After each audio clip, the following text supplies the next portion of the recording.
एठू मात्र कटक हूँ 16 किलोमीटर चंदका छक एटा यू खंडगिरी भी 13 किलोमीटर रोचे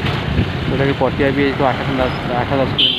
छकू मात्र 4 किलोमीटर डिस्टेंस से प्लट रही जोटा भल प्राइस आप पाइपर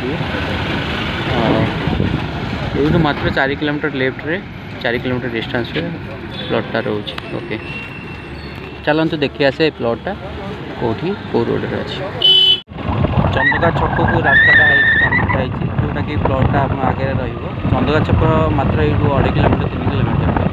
चंदका छक यहाँ पटियाटे आप रोचे पटियाटा मात्र 8 किलोमीटर डिस्टेंस रे रोचे कटक भी डिस्कनेक्ट करेंगे कटक भी आपको 10 किलोमीटर रही त्रिशूलिया पाखे भल लोकेशन बहुत भल प्लटटा अच्छी जोटा कि आप भुवनेश्वर भी कनेक्ट करेंगे कटक भी कनेक्ट करेंगे पटिया भी पाखे रहा बहुत भल सब बहुत बढ़िया प्लट अच्छी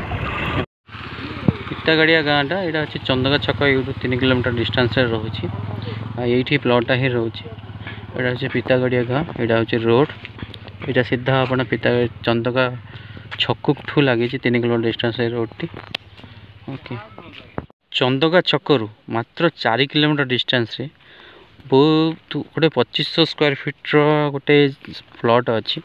जोटा कि मात्र 4 किलोमीटर डिस्टेंस जोटा कि एरिया अच्छी आ भल बजेट रे भल प्राइस रे पाई परिबे यही लोकेशन रे रोची।